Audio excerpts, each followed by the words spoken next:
Hello, ladies and gentlemen, and everyone. We're back.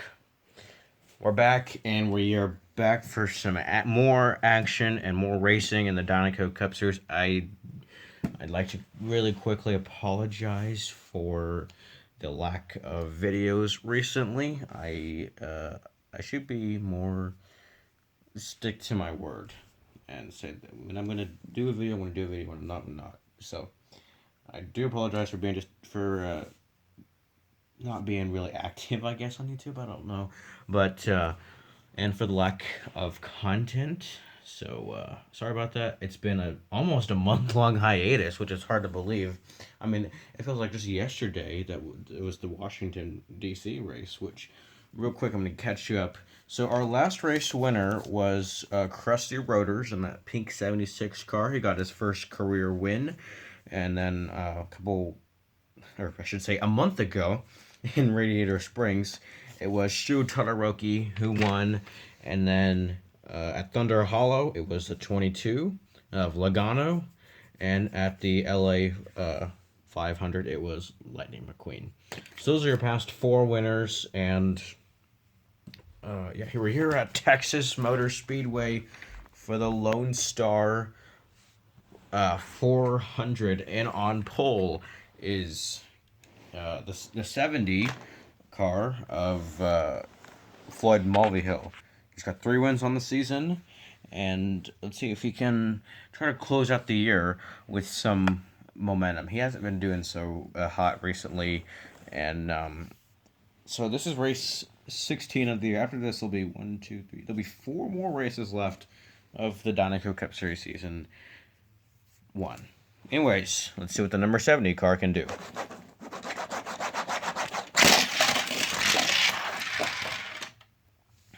And the 70 will lead us off.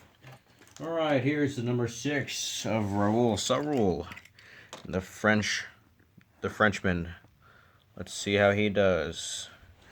He hasn't done bad, but he hasn't done good either. I mean, he failed to make the playoffs this year, and I will talk about the playoffs in just a little bit. And our newly elected leader of the Dinoco Cup Series.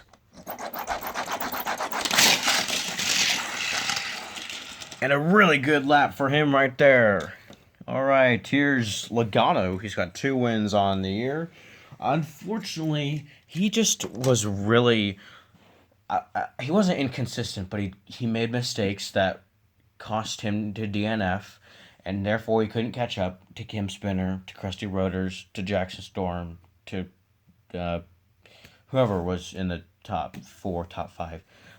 He just couldn't catch up to them, and had he not make those mistakes, he probably could have made we would probably still be in championship contention between him, Mulvihill, Rotors, and Spinner. Because I'll be real, them 4, if we see this, we might be able to see this battle again next season because of how fast they are. I mean, those are the top 4 best drivers in the league. You look at Spinner, Mulvihill, Logano, and Rotors. They have a combined 9 wins, and we haven't even in only 17 races. Spinner has 3. Mulvihill has 3 as well. Logano has 2. And Krusty Rotors has 1. Anyways, here's Logano. Oops. Oh, and he is flown right off the racetrack. It is mistakes like that. And we will actually be getting a catch fence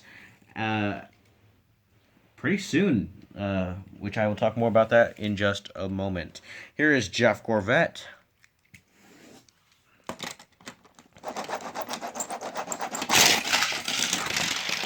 And in reverse, it's a very slow lap. So, as I mentioned, the catch fence will be reinstated.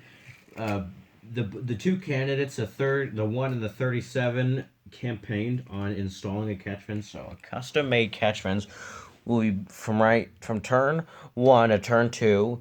It'll look different for different racetracks. It'll only be at the ovals, which it won't be much of an issue because we don't race on road. We only race at a road course like once a year. But it'll be from turn, basically on the entire back straightaway. to prevent drivers from just flying off the track. Like when we were in Washington, I think it was Eric Almirola who crashed into the dome of the Capitol building. Anyways, here is the 12 car. And he just really hasn't looked, he just really hasn't shown much speed this year. He failed to make the playoffs, and there's a good chance next year might not be much better for him. Here is Eric Almirola, the driver we just talked about, in his 10 car. Oh, and he had a good lap right there, but he couldn't take the lead away. He's going to get second place. We got 3 blue cars right inside the top 3. Here's Cruz Ramirez in the Dynaco 51. Oh! Wow. Here is Shu Todoroki in the number 7 car. Oh, and he is also flown right off the racetrack, and that is another reason why we need catch fences. Here is the 20 of Jackson Storm, still looking for that first win.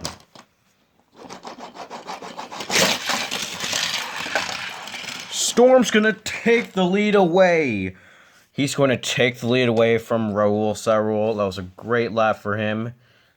He has the lead now. Here's Miguel Camino, the Spaniard. He's shown speed this year, shown improvement.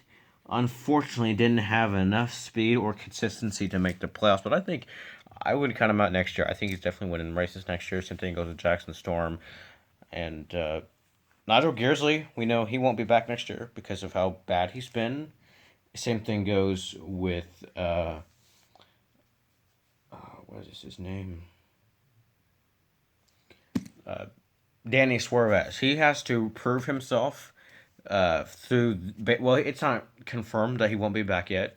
I mean, he's got a ride sitting right next to him, and it's not even a next-gen ride. It's Bobby Swift, who is an old veteran, but who's been sponsored by Octane Grain, same sponsor as the 19. But anyways, here's Miguel Camino. And is he going to take the lead? Nope. He's going to get second. Here is your Dynaco 400 champ, your Piston Cup champ, Cam Spinner. Let's see what he does.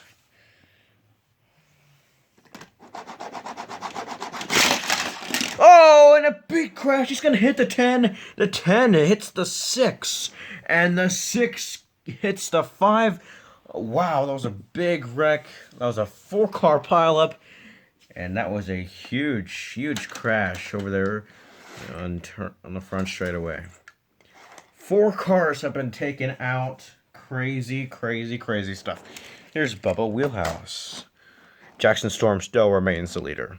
Floyd Mulvihill a distant second. Wheelhouse is going to take the lead away from Jackson Storm. He's going to take the lead away from Storm. Here's your defending race winner, Krusty Rotors. As good as he's been this year, it's hard to believe he only has 1 career win.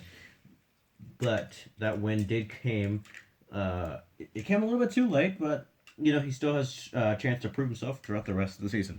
Anyways, let's see what Krusty Rotors can do in the 76 car.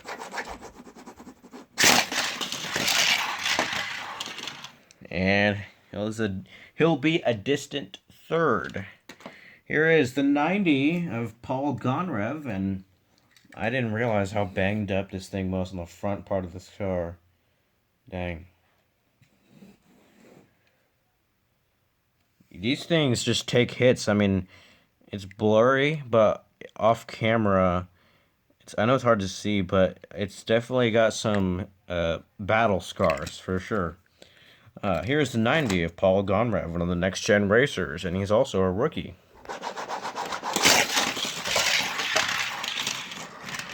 And guess what, everyone? He has taken the lead. This is only his, I want to say his 5th or 6th start in the Dynaco Cup Series. He made his season debut in the Dynaco 400, and then he had to replace the 74 because, good God, the 74 was horrible. That's a story for another day. I mean, I'm not like I wasn't rooting for him, but I was ranting about how horrible he was. Here's Lewis Hamilton. Oh, Hamilton goes low, takes out Floyd Mulvihill. Wow. The turns here at Texas. Man. Here's Chick Hicks. He's also needing to prove that he's worthy of a Dynaco Cup Series entry. He has not been doing well this year, but truth is, I think it's just the car, because this car is old. Sponsorship from Dynaco will not happen. He expected it to happen, but truth is, Dynaco said two things. One, he hasn't been winning, and two, they don't like his attitude. Anyways, let's see what Chick Hicks can do.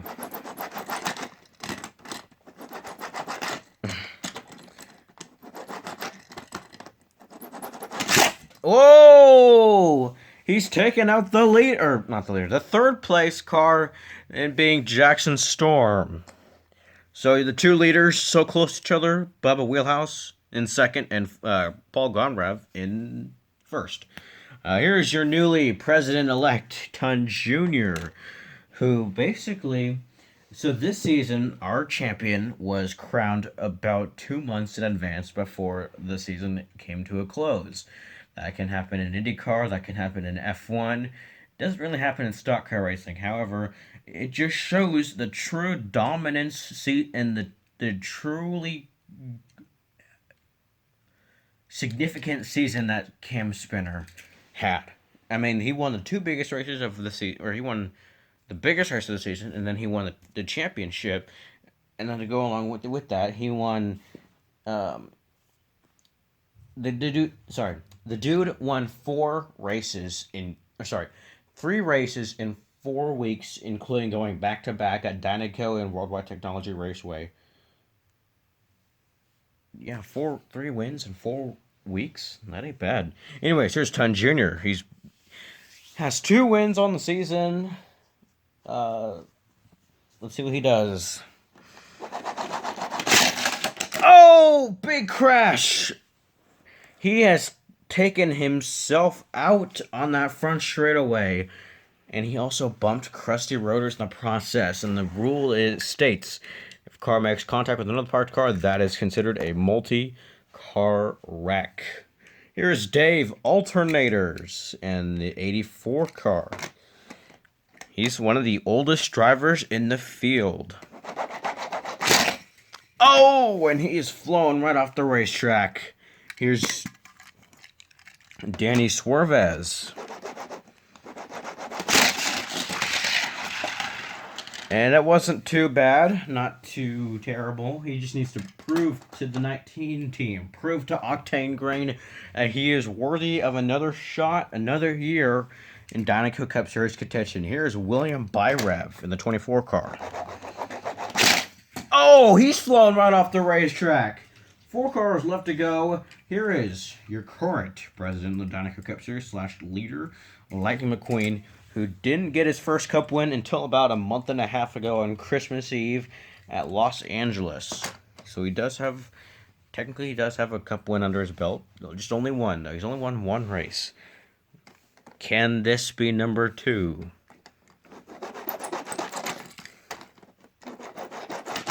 Nope.